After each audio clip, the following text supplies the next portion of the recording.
Busco un lugar para vivir y descansar, donde no hace falta ni llamar. Hola, ¿qué tal? Un saludo para todos aquellos que siguen Pan de Vida. El mensaje que traigo para hoy lo he titulado El tiempo de Dios. No debemos desmayar ni perder el ánimo, porque la ayuda y la bendición de Dios llegarán en el momento oportuno, porque Dios nunca llega tarde. En Deuteronomio capítulo 11, versículo 14, vemos que en este capítulo 11, Moisés establece dos condiciones para que los hijos de Dios obtengan la bendición divina y gocen de sus cuidados.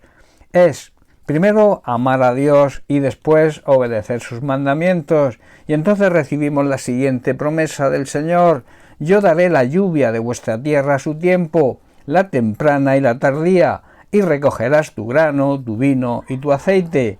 Dios mandará las lluvias, a esto habla de bendición y de ayuda, propias de cada estación, las tempranas y las tardías. En otras palabras, hará cada cosa a su tiempo, para que podamos recoger la cosecha a su debido tiempo, cuando más necesitemos esa bendición y esa ayuda. Veamos varios ejemplos del cumplimiento del tiempo de Dios. En Gálatas capítulo 4, versículo 4, Pablo declara: pero cuando vino el cumplimiento del tiempo, Dios envió a su Hijo, nacido de mujer y nacido bajo la ley. Cuando se cumplió el tiempo establecido, Dios envió a su Hijo, nacido de una mujer, y se sometió a la ley de los judíos. Y en Romanos capítulo 5, versículo 6, el propio Pablo dice: porque Cristo, cuando aún éramos débiles, a su tiempo murió por los impíos. Cuando nosotros, que éramos pecadores y estábamos condenados, no podíamos salvarnos, Cristo murió por nosotros, y murió en el momento elegido por Dios, cuando Él lo decidió, en su tiempo, en el tiempo oportuno. Y en Tito capítulo 1, versículo 3, Pablo le escribe a su discípulo diciendo: y a su debido tiempo manifestó su palabra por medio de la predicación que me fue encomendada por mandato de Dios nuestro Salvador. La verdad de la palabra de Dios nos da la confianza de que tenemos vida eterna, la cual Dios, quien no miente, prometió antes de que comenzara el mundo, y en el momento preciso Él dio a conocer el mensaje de salvación y que nosotros debemos anunciar a todos.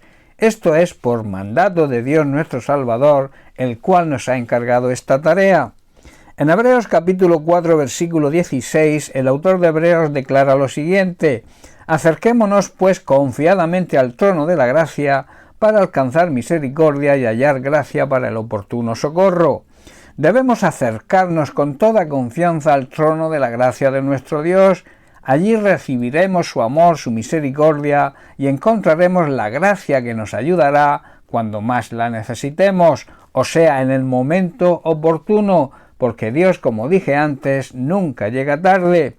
Sus bendiciones y su ayuda muchas veces vienen con intervenciones sobrenaturales, o sea, con milagros. Un milagro es algo que no tiene explicación, y se manifiestan cuando nosotros, sus hijos, ante nuestra necesidad, sea la que sea, clamamos a Él. Su oído está siempre atento a nuestro clamor, al clamor de sus hijos. El apóstol Pedro, en su primera carta, capítulo 3, versículo 12, declara lo siguiente: porque los ojos del Señor están sobre los justos, y sus oídos atentos a sus oraciones, pero el rostro del Señor está contra aquellos que hacen el mal. El Señor cuida y está pendiente y protege a los que hacen el bien, y escucha sus oraciones. En cambio, está en contra de la gente malvada. Hay muchos ejemplos bíblicos sobre este tema. Uno de ellos lo encontramos en Marcos capítulo 6, versículos 45 al 48. Dice así: enseguida hizo a sus discípulos entrar en la barca e ir delante de él a Betsaida, en la otra ribera, entre tanto que él despedía a la multitud. Y después que los hubo despedido, se fue al monte a orar. Y al venir la noche, la barca estaba en medio del mar y él solo en tierra. Y viéndoles remar con gran fatiga, porque el viento les era contrario, cerca de la cuarta vigilia de la noche, vino a ellos andando sobre el mar. y quería adelantárseles. Vemos como los discípulos de Jesús, obedeciendo su mandato, se embarcaron rumbo a Betsaida y les aconteció una gran tormenta que hizo que estuvieran prácticamente remando toda la noche sin avanzar. Jesús vio que sus discípulos remaban y lo hacían con gran fatiga. Llevaban mucho tiempo remando con el viento en contra. Debemos hacer notar que aunque se sentían agobiados y angustiados, no cesaban de remar, no retrocedieron, y aunque sus esfuerzos parecían inútiles, querían cumplir con el mandato de Jesús de llegar a Betsaida.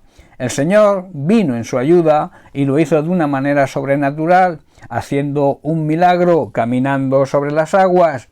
Los milagros de Dios se hacen patentes cuando sus hijos están atravesando tempestades. Ante el esfuerzo y la lucha de nosotros, sus hijos, por hacer su voluntad, Dios siempre va a reaccionar de la misma manera. Hará cualquier milagro, o sea, interviniendo sobrenaturalmente para ayudarnos a salir de nuestro problema. Jesús nos ve cuando nos encontramos en esos problemas, cuando nuestras fuerzas flaquean ante lo recio de la tormenta. El Señor se presentará en nuestra ayuda y si tiene que hacer un milagro, lo hará. Todos hemos llegado a sentir situaciones difíciles en nuestra vida, como sus discípulos en este pasaje, pero debemos saber que el Señor sabe cómo nos sentimos. Él no solo ve nuestro esfuerzo ni nuestra fatiga, sino que hará lo necesario para sacarnos de esas situaciones. Jesús, si confiamos en Él, siempre va a tomar el control, el timón de nuestra barca, de nuestra vida, para que en el momento oportuno, o sea, a su tiempo, podamos llegar a buen puerto. Bien, pues hasta aquí el mensaje de hoy. Que Dios te bendiga. Un abrazo.